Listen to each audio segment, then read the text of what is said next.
Atan galchafi waaqa koofi Bultoosa tulsineensa Ashama harka fuune jirra jirtu hordoftoota kiyya jaalatamuuf kabajamoo nageenyiif jaalalli waaqayyoo lafaaf iddoo jirtanitti isiniif haa baay'atu yoo yaadannee jirra akkam jirtan mee yaaddamtanittu egaa akkuma beekamu yeroo baay'ee viidiyoo karaa TikTokii maxxansina malee viidiyoo hojjedhee sin beeku amma immoo viidiyoo hojjechuudhaaf karoorfadhee waanan dhufeef hundi keessanuu viidiyoo kiyya akkasiin qaqqabee sheer naa godhaati wal na qaqqabsiisa egaa viidiyoon kiyya erga adda addaa qaba gorsa ni qaba beekumsa ni dabarsa for example amma waa'ee tokko irraa hin dubbachuu dhufe inni illee maalidha gaafa jettan waan social media hawaasa sochoose jechaadha akka addunyaatittuyyuu namicha Baalzaar jedhamu Baalzaaridha moo Baalzaarii lammii Keeniyaati namtichi kun jechaadha dubartoota 400 faana ciise yookiin wal qunnamtii saalaa raawwate jedhamee karaa miidiyaa kana gabaafamaa jira jechaadha. Miidiyaan addunyaa guutuun irratti gabaasti namtichi illee abbaa qabeenyaa akkasumas nama investimentii guddaa ministeerota keessa qabeenyi mallaqni guddaan bira taa'udha jedhamee kan beekamedha. Egaa akkuma beekamu dubartoonni inni waliin ciise kun yookiin fedha foonii waliin raawwate kuni dubartoota ministeerota warra mootummaa jechaadha. warra mootummoota wajjin jechaadha hundi dubartoonni 400 kunillee kan dubartoota hiyyeessa odoo hin taanetti dubartootuma hojjettoota mootummaati jechaadha hundi isaaniitu kan inni waliin ciise ana asirratti yaada tokkoon qaba yaadni kiyya maalidha kan jedhe inni tokkoffaa dubartoota rakkoo qaban jedha malee ani isa rakkoo qaba jedheetti murteessa asirratti jaalattan jibbitan jechaadha inni ilma dhiiraati Irri gaafa dubartiin takka gaafa mallaqa argatte jireenya keenya cimsina jettee jiruu mana ofiisanii gugguufti jechaadha. Haati manaa isaa achitti ijoollee 6 wajjin mana teessi ijoollee ofiisan guddifachuudhaaf dhibbatti. Inni mallaqa gaafa argatu dubartii biraa bituu deema. Mee ilaala dhiiraa fi dubartii garaagarummaan isaanii asumarrattu baddaa fi laga jechaadha. Tokko. Lammata immoo yeroo itti qabnee nuti ilaallu xiinxallee jecha tokko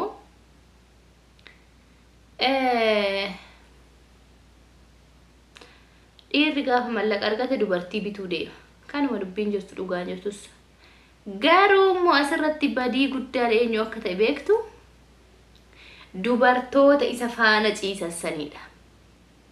Maaliif tidaarii qabanii abbaan manaa isaanii hojjetaa mootummaati nama beekamoota abbaa hundi isaaniitu dubartoonni kun warra ministeerotaati jechaadha. Haadha manaa ministeerota warra beekamanidha. Asirratti eenyu badii kan qabu dubartoota moo isheedha. Inni dogoggoraa ta'e inni cubbamaa sagaagalaa erga ta'e dubartiin akkamitti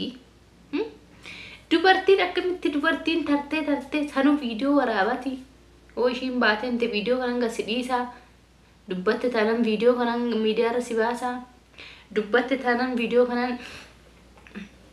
abbaa manaa keetti si erga jedheeni viidiyoo waraabbatee lafa kaawwatee isaan doorsisee gizee barbaade waamee si taphataa jechaadha. Viidiyoo 400 moo gara viidiyoo 5,000 jedhanii karaa telegiraamii gadhiifamee jedhan viidiyoon inni fedha foonii raawwachaati waraabbame. Inni akkamitti nama yaa rabbi naa dhiisi maalan kolfamanii nama boochisaa yoo dhugaa walitti qabnee ilaalle maalidha hoo jettan namni akkamitti akka addunyaatitti dubartii 400 faana ciise akkamitti danda'ee deemee yunnuu nama akkamitti yaani dubartii 400 kana guyyaa 400tti moo darbeeti ana gaafidha. Guyyaa 400 jechuun ka waggaan tokko guyyaa 360 yani waggaa lamatti jechaadha dubartoota moo guyyaatti dubartii 2 faana akkas ciise ta'a. An kanan beeku gaa waaqayyotu beeka waan hojjeteef garuu dhalli namaa keenya ani waa'ee isaatirra illee ijoollee Itoophiyaatti na ajaa'ibdanii karaa TikTok yoo seenne isa malee humtuu jiru Ambassaa jedhamu muuziqaa Tigriffaa irratti dhani. Achi gara ijoollee Oromoo jala hoo deemte goota jedhan. Yaa rabbi gootummaan kanaan dhaloota maal taatan. Kun bari dhaabbata 66 deeggaruu akka ta'e beeka. Jaalattanis jibbitanis dhugaan jirtullee kana dhaabbata 66 gaafa deeggaru akka waaqa afaan walitti buulullee beeka inde kun ejjaba zimmut jedhama afaan amaariffaatiin afaan oromootiin immoo sagaagalii yookiin hin ejjen jechuudha zimmuutii jechuun afaan amaariffaati inde namni kun zimmuutii irra jira maaltu nuti tolee ambassaa jennamme maaltu nu gammachiise asirraa ani barna garramtanii tiktokii hoseenu kana malee hin jiru kinu ambassaa waan caba dhaafame namni akkana waan caba dhaafamu qaba meeladaa fudhatu qaba bar tarkaa mootummaan biyya Keeniyaa tarkaan fiitti fudhate murtii cimaatti murteeffame shakkamee gaafa mana isaa fattashan nama kana CD 400 argame mana isaatti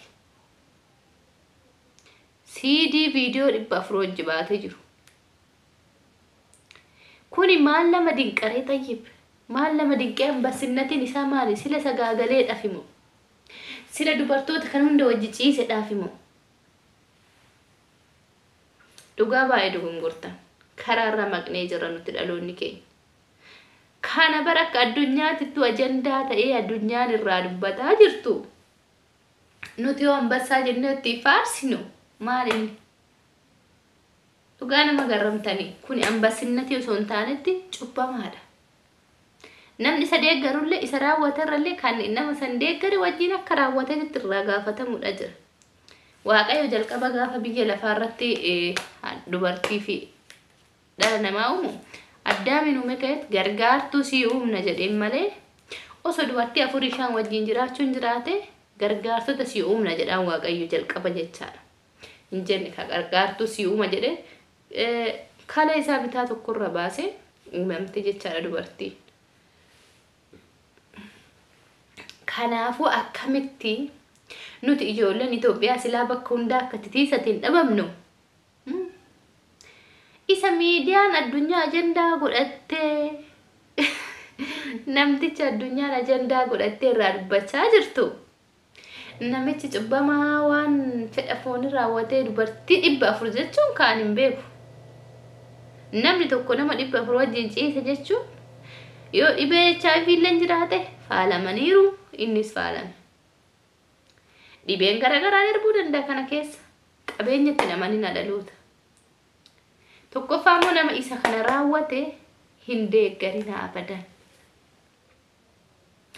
namni kun deeggaramuu tasumaayyuu hin qabu maaliif hoo jenne maal deeggarame gaarummaa isaa inni hojjete kamiidhaan isa deeggarra bar namni kun isa gaagalee malee bar waan gaariin hojjenne ishii maalirraa isa deeggarame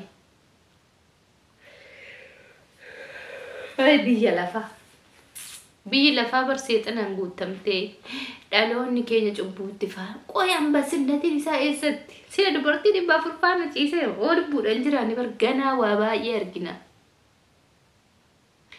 yoo azalaa malee dullumaaf hin duunu lubbuun jiraannan ganaa waa baay'ee argina taammiriidha bar kun yaa rabbii ani garuu baay'een dhaloota keenya kana taasisa ijoollee Itoophiyaa keessatti ijoollee afaan Oromoo goota sirbaa caalu sirba eenyutti yoo eelisaasa erga muuziqaa dhaggeeffachuu dhiisee bubbulee garuu muuziqicha waan irra dhufe na yaadadha akkanatti ammanaan dhufu sirbichi sanbiranii bara ati goota jedhu ati goota ati deesse jedhanii maali kuni hin dinqisiifadhullee garuu wanta tokko akka seenatitti wanta addaati raajidha taammiriidha kun akka seenatitti yoo ilaalle jechaadha takkuu addunyaa kanarratti wanta akkana dhagames argames ilaalames hin beeku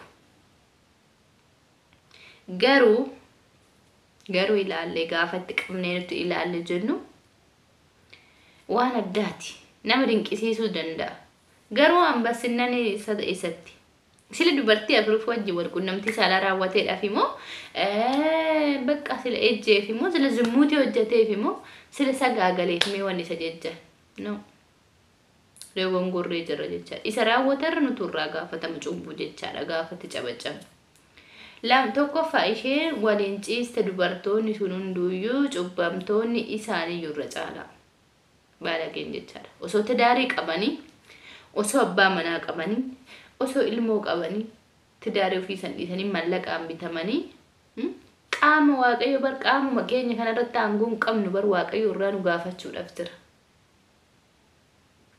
biyyi lafaani darba hawwiin isaas darba namni fedha waaqayyo raawwatu garuu abadan hin darbu qaamni kiyya jedhee abbaa barbaade jala qabee abbaa fedhe yoonatti fincaa yoon abbaa fedhe wajjin sagaagale kiyya jedhee jechaadha kiyyas ta'u ofirratti aangoon qabu aangoon ani qaama kootirratti qabu qaama koo kunuunsuudha kabajee uffisee teechisuudha kanarratti aangoon qabu garuu sagaagaluudhaan wal qunnamtii saala saansaan faana raawwachuudhaan achi fiiguudhaan as fiiguudhaan miti qaamni qaama koo irratti aangoon qabu ani aangoo eenyu qaama koo irra qabu waaqa qofaadha jaalattanis jibbitanis dhugaan jirtus kan so asirratti wanni asiniin jechuu barbaade biyyi lafaa tanarratti waan boru darbuudhaaf waan darbine hin dinqisiifatina ara kun hojii seexanaati jedhaati gurri seexanaa duudu ijoolleen Itoophiyaa barqoosaa godhatte ganaa nuti dhiira afur wajjin yoo ciise dubartoonni keenya ni maraatu ani dubartoota afur fuudheera amma 96 naafee jedha tokko miidiyaa kanarra kolfee ani garuu dinqisiifadhe kolfellee ay ijoollee keenya dhugaa nama kofalchiistanii yeroo baay'ee bakkaarra kolfeetumanii xiqqoomee waan keessa kootti kolfe kana miidiyaa irraan baafadha jedheen dhufe kolfa kana higarmanyaa waan hin darbin hin jiru garuu biyya lafaa kanarratti jechaadha nuti darbu wanni nuti ma darbina boru seenan keenya garuu galmaa'ee ta'a wanni bilbilli kun qabe barreeffamee ta'a gaafa biyya lafaa kanarraa deemta asirratti sii barreeffama asirraa sii dubbifama jechaadha kallacha kee kanarraa wanni asirratti hojjettu dubartoonni sagaagalaa jirtan dhiirri sagaagalaa jirtan dargaggeessi sagaagalaa jirtan dargaggeetti sagaagalaa jirtan waan akkasiitirra kan jirtan dhaabatii rabbii keessan dhiifama gaafadha kan irra balleessitaniif iyyuu gara isaa deebi'a bakka waaqayyo cubbuu jibba malee cubbamaan jibbu cubbuu hojjetteef immoo waaqayyo dhiifamuu gaafatti dhiifama sii godha waaqayyo garuu osoo arginu osoo beennu haa cabacabuun no ambasinnati namichaatiin na dhibe barana ay kun gurri seexanaa duuduu manni keenya kanan dhaga'inaa rabbi innuu kan raawwatee innuu seena hojjete akkamitti nuti dubartoonni keenya akkana ta'anii osoo hin taanetti wanti kun hagam sirriidha dogongorri daangarra darbimu daangarra jira dhaloonni keenya kun karaarra maqnamu waan kanatti yoo seenne karaa irra jirra inde akkamitti barnuti waan akkasii kana deeggarrame no hin deeggarinaas injee bakka hin cabacabinaas garuu ajandaa miidiyaa addunyaatti ta'ee yeroo ammaa kan akka addunyaatti illee gabaafamaa jira nuti garuu maal cabacabna maal hinde kan abboo biyya keenya seensii waaqayyoon akkana bardhaloonni keenya amma biyya keenya Itoophiyaatti parsantii 100 keessa barattoonni maatirraa kutaa elementarii fixanii gara iskuulii gaafa deeman fedha foonii raawwachuu irratti bobba'an parsantii 100 keessaa yoo parsantii 5 nagaa jiraatti ishiinuu dhibbatti nama nama maaliif nama namne maatii biraanii deemu mana kireeffameefi baratu maatiin taatu baadiyyaadha ijoolleen kun kan dhufan baadiyyaarra ijoollee biyyaatti walitti dhufu walitti bakka naannoo gaafa walitti dhufanii wajjin barachuudhaaf elementarii irraa gara iskuulii gaafa dhufan ijoolleen kun waa baay'eedhaaf saaxilamu tokkoffaa iddoo biraa deeman maatii biraa namoota manni barumsaa naannoo isaanii jiru iskuulii naannoo isaanii jiru waan ta'in warri fagoorra dhufu ijoollee naannoo saniitti wal baruu danda'u walitti dhufeenya jira waliin hojjetatanii nyaachuu jira adeemsa keessa gara jaalala jedhanii wal se'atanii garan taanitti seenuun jira gaafa kana ijoolleen keenya maal taati fedha foonii keessa seenuu jira fedha foonii gaafa seenanii tokkoffaa karaan isaan ittiin fayyadamanii kondoomii jira akka doktorri faarmaansii Itoophiyaa keessa yeroo darbee mana Munsur Jamaalitti gabaase guyyaatti kan nurraa bitaa oolu kondoomii barattootaa jedhe. Akkasumas immoo laggizee makalaakaa jechaadha kiniinii kan bitaa oolu barattootaa jedhe. Kiniinidha kan ammaa baaqelaa ammayyaa jechaadha. Kuni asirratti maatiin gahee ijoollee bahachuun dirqama. Argullee baannu ijoollee keenya karaa akkanaatirra guddisuu qabna. Ilma keeyya wanna akkana gaa'ila keetiin dura akka hin raawwanne. Intala koo wanna akkana gaa'ilaan dura akka hin raawwanne. Haati intala isheetti dhiyaattee gorsuu qabdi, ilma dhiirarratti gorsuu qabdi dhiyaatte. Eenyuyyuu gorsuu qaba ilma ofii. Dhiiraaf dubartiin qabu kanarratti. Karaa kanaan Itoophiyaa keessa jechuudha parsantii 90 parsantii 100 keessa parsantii 75 HIV Itoophiyaa keessatti akka gabaabadhate ni beekta yoo ta'e. Kuni karaa maaliitiin barate? Karaa barattootaa, karaa mana dhugaatii, seetanyaa daarii jechaadha. Sagaagala yookiin bakka zimmutii jechuudha kanuma gabaabatti. Karaa kanaan HIV neesiin biyya keenyatti babal'achaa jira. Dhibeen kaansarii namni qabu kaan irraa kaanitti darbaa jira. Biyyi keenya dhibee garaagaraatiin akka faalamte ni beekta sa'aatii ammaa kanatti. Dhibee dawaan arganne baay'ee jira. Dhibee kanarraa fayyuun akka hin jirre hin beektan. Kana bira yaaliin isaa mallaqni akka nama gaafatu. Bu'aan ejjuu yookiin sagaagaluu dhumni isaa fidu kana jechaadha. Maal nu dinqaree asirratti mee maal nu dinqa parsantii 100 keessa 100 nu dinqu hin jiru asirratti. Ani dinqisiifanne an jechoota ijoollee teenyatti kolfeeyyuu dhugaa miidiyaa seenee ollaanu. Baazar jedhasii hundu. Warri koomadii warra Keeniyaa jechaadha dubartii takka olaaltan jiraattan koomadii keessaa viidiyoo hojjetan TikTok irratti. Wow, you are very beautiful jetteeni. Kaza thank you so much welcome jedheeni bilbila dhiisetti haasa'u dhageenya. So what is your name jetteeni? My name is Baazar jedhu mucayyoon qamisii ol qabattee kaachoo itti gatte. Mee haganallee baqatamuun jira beekaa. Kanaafuu dhaloota keenya. Obbolaa keessatti xiqqaa barachaa jiran warri biyya kana keessa jirtan warri miidiyaa argitan namni warri waan gadhee argitan gorsa. Iskuulii barachaa jiran maatii biraa deemanii obboleetti teessan obboleessa keessan gorsa bakka. Waan akkana kan dinqisiifatina waaqayyo nu haa diduu jedha bakka. Ani baay'ee na dhibbisa. Inni biyya keenya keessatti waan akkanaa kuni babal'atee jira. Garuu isin kan 400 kana argitanii Itoophiyaa ma keessatti yoo xiqqaate dubartiin takka dhiira 400 wajji ciisuu dandeessi. Dubartoonni seetanyaa daariidhaan jiraatan jiraachuu danda'a. Dhibeetta waa'ee kana magaalaa keessatti mana hoteela keessa qaxaramanii wajjima akkasii hojjechuudhaan jechaadha. Mallaqa argatanii. Namoonni kana hojjetan dubartumtuyyuu jechaadha. Isinillee waan garuu kan kana dhiira yeroo jalqabaatti kan arge. Kan Itoophiyaa keessa immoo kinus heerumaanuu beekameetu warra hoteelota mana bakka mana sagaagalaa jedhame yookiin seetanyaa darbeet jedhameetu beekameetu waraqaanoo kennamee fi waan akkasii hojjetan jechaadha. Hinde maaliif kana hojjenna? Qaama keenya kana gurguruudhaaf aangoo maalii irratti qabna nuti?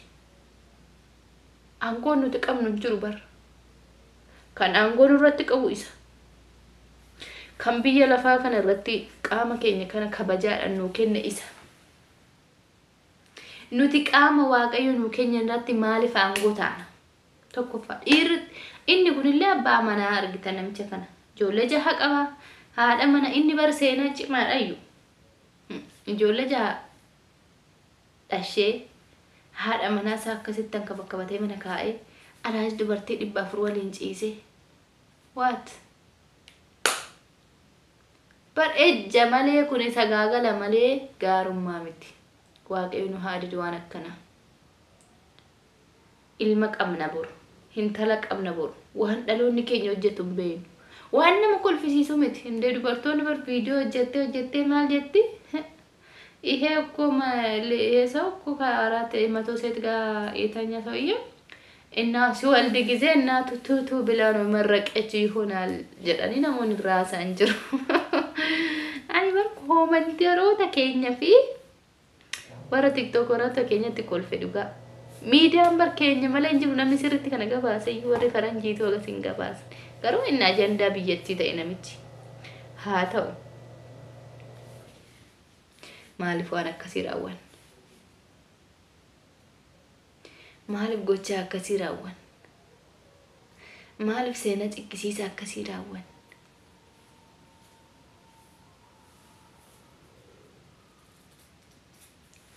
baay'ee nama jibbisiisaa baay'ee nama ciggisiisaa waan akkasiin hojjetinaa isiniin jedha waan dhaggeeffattaniif galatoomaa viidiyoo naasee hunda keessatti jecha dogongoraa jecha simuufachiisoon jedhe dhiifama naaf godhanaaf golcha viidiyoo kee sheer gochuudhaan wal biraan naa qaqqabsiisaa isiniin jedha viidiyoo biraatiin amma walitti deemnutti turtii gaarii isiniin jedha nagaan bulaa horaa bulaa deebanaatti isiniin jenna waaqayyo biyya keenyaaf nagaa godhu namticha dubartii dhibbaa furfaana ciisellee waaqayyo dhiifama isaa haa godhu dubartoota waan akkasii hojjetan illee rabbi qalbii isaanii deebisee gaabbii garanii nama waaqayyotti deebi'an isaan haa godhun jedha maal jennaree kana caala waliif kadhachuu malee waaqayyo keenyallee akkas nu ajaja namoota dogongoran namoota cubbuu raawwatan akka kadhannaadhaan yaadattan jedha waan keenyallee akkasi galatooma